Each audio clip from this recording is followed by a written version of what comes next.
Hola amigos, bienvenidos. Mi nombre es Iván Gutiérrez, soy el editor y autor de muyfinanciero.com. Este es un blog de noticias, análisis económico y político.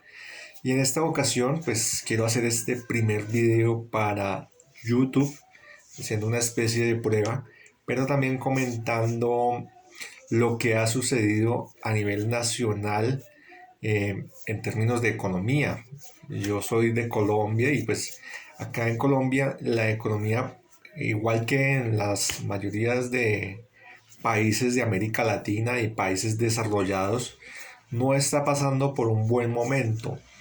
Hay una ola inflacionaria debido a las restricciones que todavía vive China. China se enfrenta a unos confinamientos por la política de cero COVID que ha llevado el gobierno de Xi Jinping. Xi Jinping ha puesto en marcha toda una serie de confinamientos para contener el COVID-19. Y esto ha hecho que muchas fábricas en China se mantengan cerradas todavía. Muchas operaciones y cadenas de suministro se encuentran interrumpidas y esto hace que muchos productos no lleguen a los países del tercer mundo, a América Latina, países en vías de desarrollo que necesitan especialmente tecnología y ciertos tipos de insumos para realizar sus producciones y también de productos para el consumo.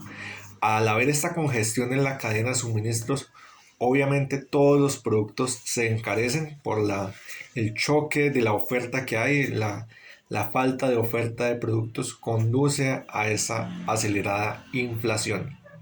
Y por otra parte, pues tenemos la guerra en Ucrania que ha derivado en la interrupción de la producción de trigo, cebada, centeno que se producía en Ucrania. Ucrania era conocida como el granero de Europa y al estallar la guerra por la invasión rusa ha dejado de producir todos estos productos o los ha empezado a producir de manera menor, en menores cantidades. Lo mismo pues se ha visto forzada por las sanciones a no exportar muchos de sus cereales y estos no están llegando a partes críticas del mundo. Entonces también vemos un precio exacerbado en el trigo, en la cebada, en el centeno, productos que son básicos para la canasta familiar de muchos hogares. Otro de los efectos de la guerra en Ucrania ha sido la especulación con el petróleo. Rusia es uno de los principales productores de petróleo en el mundo y la guerra ha hecho que el precio del petróleo se eleve de manera considerable. Y al mismo tiempo, la OPEC, la Organización de Países Exportadores de Petróleo, ha señalado que pues por el cambio que están dando las economías globales hacia las energías limpias, es preciso recortar su producción de petróleo para mantener los precios. Esto ha llevado a que la OPEC recorte sus precios y veamos el precio del petróleo todavía rondando entre los 70, los 80 y los 90 dólares. Hubo un momento del año en que llegó incluso a superar la barrera de los 100 dólares. Todo esto, todos estos elementos añadidos también con la inflación en Estados Unidos generan que en las economías latinoamericanas veamos una inflación acelerada. Para el caso colombiano, la inflación superó los registros del 11% en el 2022. Esta era una cifra que no se veía hace mucho tiempo. Tenemos una inflación del 11% hoy. Y respecto pues a la economía nacional, el dólar alcanzó a hacer una disparada fuerte en los meses posteriores a la elección de Gustavo Petro como presidente, alcanzó a superar los 5.000 pesos.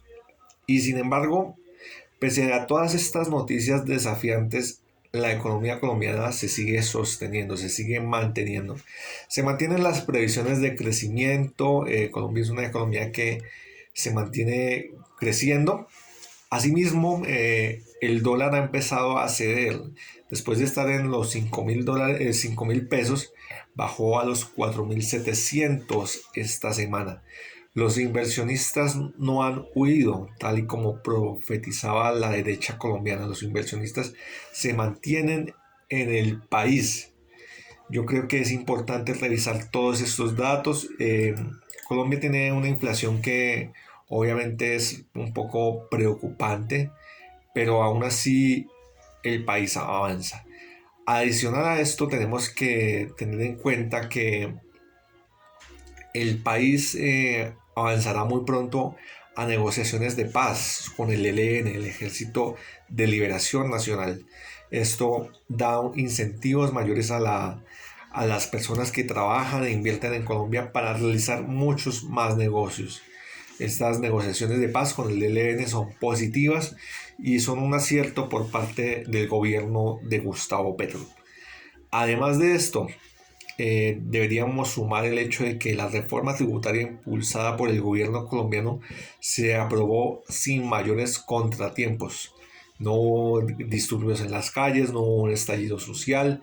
La reforma ciertamente tiene cosas que se deberían corregir, debería haber una mayor tributación por parte de las personas naturales antes que de las empresas, tal y como han señalado múltiples analistas. Pero esto no implica que pues el país esté al borde de una crisis. El país, la reforma tributaria de hecho ha hecho que el Bank of America, uno de los principales bancos del mundo, mejore la calificación crediticia de los bonos de deuda colombianos, porque se prevé que la situación fiscal del país va a estar mejor. Así que tenemos dos escenarios, uno a nivel internacional y otro a nivel nacional.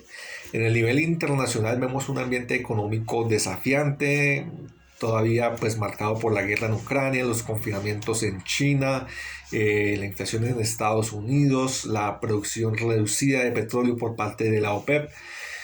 Y a nivel nacional tenemos un gobierno que está estabilizando, está dándose a conocer su programa de gobierno y pues no han llevado al país a la debacle tan anunciada por parte de los profetas apocalípticos de la derecha colombiana.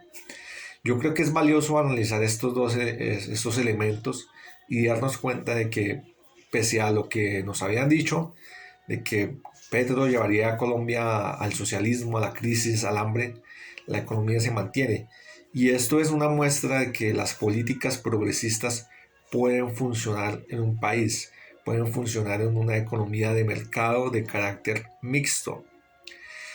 Es vital que esta preocupación por los pobres se dé de parte del gobierno de Gustavo Petro. Los estudios de economistas como Esther Duflo, como María Jerez, el esposo de Esther Duflo, han demostrado que las ayudas monetarias a los pobres tienen un impacto importante en la reducción de la pobreza, y esta es una de las políticas que ha venido impulsando el gobierno de Gustavo Petro, mayores ayudas a los pobres para empoderar a las comunidades más vulnerables y a las familias más vulnerables para que tengan finalmente una movilidad social que se les ha visto tan negada en un país de tanta desigualdad. Bueno, este es como una especie de resumen de lo que escribí en mi última columna de Muy Financiero. Se titula Gustavo Petro y el apocalipsis económico que no fue, o el escenario apocalíptico económico que no fue. Lo pueden ver en muyfinanciero.com. Los espero ahí para seguir conversando y analizando más temas de política económica y de economía global. Recuerden que pueden encontrar mucha información enciclopédica en este blog, análisis de conceptos de economía, información biográfica de millonarios, políticos, autores. Los espero ahí para que sigamos teniendo una conversación en Muy Financiero. Hasta una próxima ocasión, amigos.